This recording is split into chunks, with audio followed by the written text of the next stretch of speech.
Courts do not command by sword, but by conviction. When a nation stops believing the court, it soon stops obeying the Constitution. I am John Marshall, once Chief Justice of the United States. In my day, the court had no army, no purse, and comparatively little public regard. We learned the only way a court earns authority: say plainly what the law is, keep your word, and explain yourself so the people can follow you. Belief comes from candor. Obedience follows belief. Candor, however, must be paired with consequences. Unexplained orders should not linger. Emergency relief issued without reasons should presumptively expire quickly, and any renewal must rest on specific findings in law and fact that the public can read. A court that cannot persuade cannot be obeyed. That is why you are uneasy now. You wonder whether a handful of judges will bless one man with powers the Constitution keeps for Congress, and whether the word emergency has become a shortcut around the law. Those are fair worries. Here's the short version. Congress writes the laws. The President executes them. When power jumps lanes, liberty pays the toll. Let me ground this in 3 quick lessons from my time. 3 cases, 3 principles. First, Marbury versus Madison. We said what the law is, even to the President. That was not bravado. It was boundary setting. No man, not even the President, is above the law. Second, McCulloch versus Maryland. We affirmed that the Union must be strong enough to govern. The Constitution gives the national government tools, implied powers, to carry out its listed duties. Strength is not a vice when it serves lawful ends. Third, Cohens versus Virginia. We made federal law uniform across the states. Without a single final arbiter, you would have 50 constitutions in practice. These cases shared one conviction: strength and restraint together. Strength without law is dominion. Law without strength is a pamphlet. I will not paint my court as infallible. In Worcester, we recognized tribal rights, and then watched the executive and Georgia authorities effectively refuse enforcement. We also sat in a republic that tolerated human bondage, and I owned slaves. Let no judge mistake order for justice again. Candor about our failures is the down payment on the public's trust. These experiences taught me a hard truth. A decree not enforced must be written with prudence. From such errors comes the lesson you need now. The court's words require an executive willing to obey and a public willing to believe. Belief follows candor and courage. Without them, the robe is only a costume. And so the court must remember, its survival depends on persuasion. If it delivers outcomes it cannot justify, it invites defiance, not only from presidents who disdain limits, but eventually from the people themselves. Now, to your present controversies. Briefly and in plain terms. When presidents invoke emergency statutes to impose sweeping tariffs, taxes on imports across broad classes of goods and trading partners, and for extended periods, and when the court uses emergency orders, stays issued at speed, to pause lower court rulings affecting public benefits for millions in shutdowns. I do not judge facts not fully before me, but I can restate the constitutional principles. The legal test is simple, and haste does not erase it. In all such requests, the starting point is the traditional stay standard, stated in daylight and honored in practice. The movement must show a strong likelihood of success on the merits, irreparable harm absent a stay, that the balance of equities favors relief, and that the public interest is not disserved. In emergencies, this burden is heightened, not relaxed. The default is to preserve the status quo, not to impose transformative change without a merits judgment. Start with the basics. The Constitution gives Congress the power to lay duties and regulate commerce with foreign nations. The President's role is to execute the laws Congress enacts, not to make new ones by proclamation. If Congress wants to authorize a duty, it knows how to say tariff and how to set limits, what, how much, and for how long. Many trade statutes delegate broad discretion to the President, but sweeping restructurings still require unmistakable statutory authorization. Congress has already delegated substantial trade authority under Sections 232 and 301, sometimes without sunsets and with broad predicates. If the nation regrets this, the remedy is not executive improvisation or judicial witchcraft. It is legislative repair, tighter triggers, clearer limits, and time certain. When a law speaks more generally about regulating importation in narrow emergencies, often to block enemy property, it is not a hidden license to redraw the entire tariff schedule at a president's pleasure. Put simply, big powers need clear words, measures that touch every port, every purse, every shop, must rest on unmistakable authorization from the people's representatives. If silence or ambiguity can be stretched to cover them, then the separation of powers is only parchment. When a president asserts authority of vast economic or political consequence, mass tariffs, nationwide suspensions of benefits, sweeping removal powers, the delegation must be unmistakable, narrowly tailored, and time-limited. Ambiguity goes back to Congress, not forward to the executive.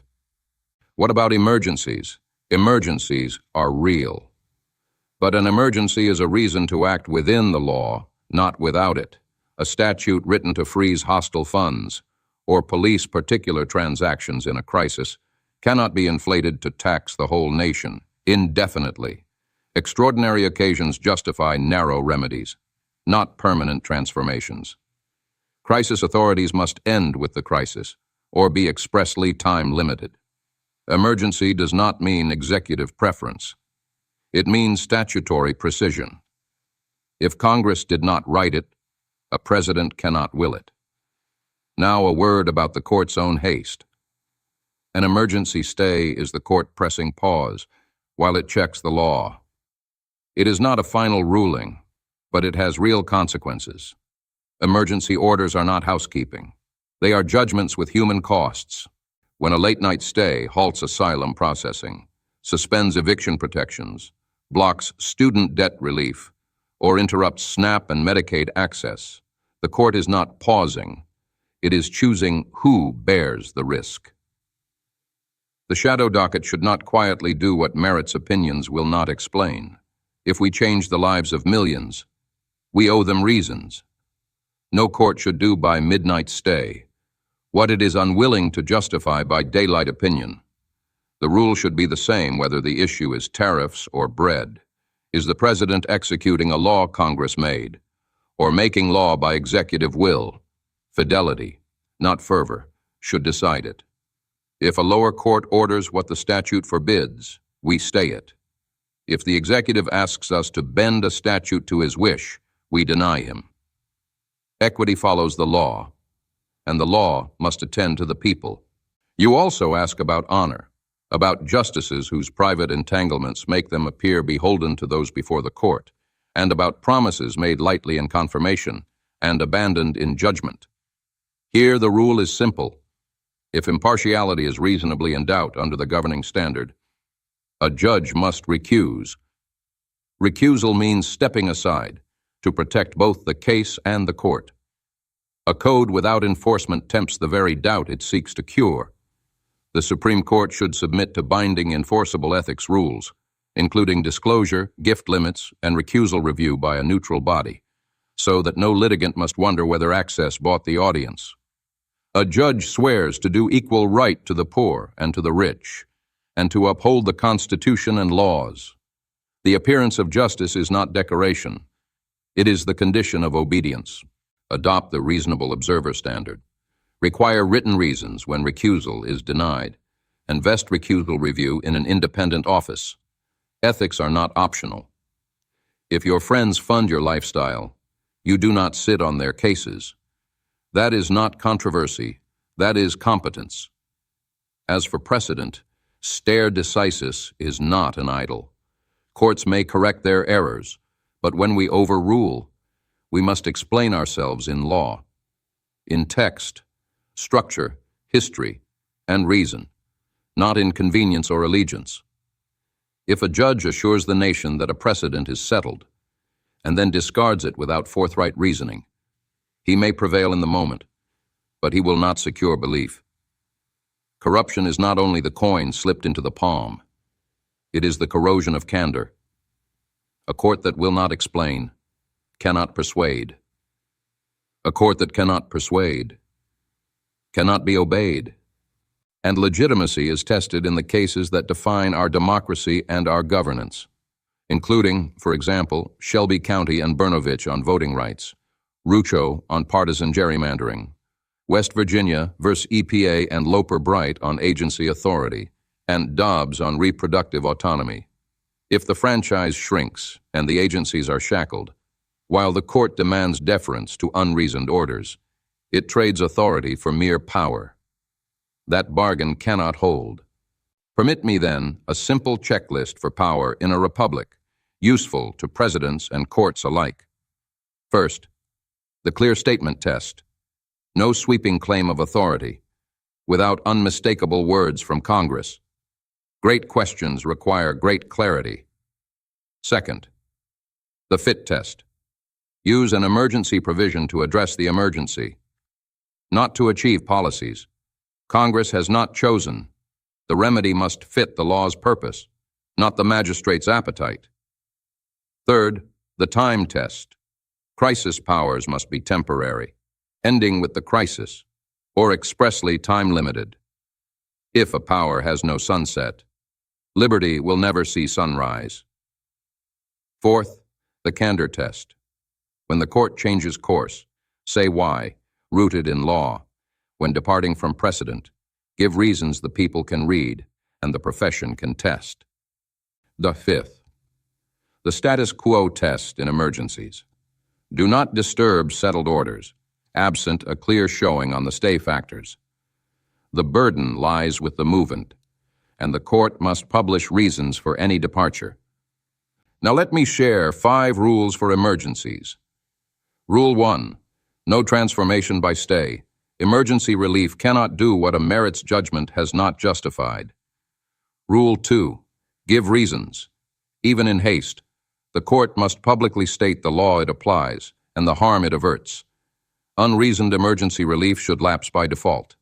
Extensions require updated specific findings and a prompt schedule for full merits review. Rule 3, count real harms. Concrete harms to statutory beneficiaries weigh at least as much as government inconvenience. Rule 4, time box the pause. Emergency orders must include a fixed expiration date and lapse unless renewed with reasons. When the court invokes emergency power to alter significant national policy, it should set an expedited merits calendar with full briefing and argument. So the country is governed by law explained, not orders extended. Rule 5, no end runs. No nationwide decrees without reasons. The executive may not use emergency to do what Congress considered and declined, and the court should not issue nationwide stays. Absent a fully reasoned opinion and a clear statutory basis, apply these to your present disputes, and the path brightens. Where Congress has not authorized tariffs or functionally equivalent duties, do not conjure them from silence. If the law commands relief to the hungry, do not withhold it by executive wish. If a justice's ties cast reasonable doubt, let that justice step aside. If the court reshapes the law, let it say so plainly and defend it with the Constitution's tools. Legitimacy is not only craft, it is covenant. A court that narrows the franchise, that blesses partisan gerrymanders, and disables the people's elected agencies, while demanding deference to its own unreasoned orders, risks trading its authority for power. Democracy is the client of our law. If we starve it, we will have no law left that the people will keep. Congress, too, must do its part. By restoring a robust Voting Rights Act coverage formula, strengthening Section 2 protections, and ensuring that the people's voice is not pared down by design, Some say this kind of restraint weakens the nation. I say it strengthens it. A government that keeps its lanes can drive swiftly. One that veers into every field, ends in a ditch. Check the man. Keep the Constitution. The president is strongest when he executes laws that are his to execute. The court is strongest when it binds itself to reasons the nation can follow. When we decided Marbury, we knew our words could not be backed by troops at every door. We trusted that clarity and courage would make obedience more natural than defiance. We did not always meet our own standard, but when we did, the people met us with belief. If today's court would be believed, let it be modest in power and lavish in explanation. Let it be exacting in honor. Prefer the discipline of statute to the intoxication of emergency. And let it remember, the Constitution is a promise the living must keep. Break it for a man, and you will have no Constitution left when you need it most. The law, at its best, is reason without heat and power bound by it. To be obeyed, we must be believed. To be believed, we must be worthy. Finally, please subscribe to this channel, a most excellent adventure. I greatly appreciated the chance to be brought back to see how you are doing, and then comment. This is a noble effort, and I strongly support it.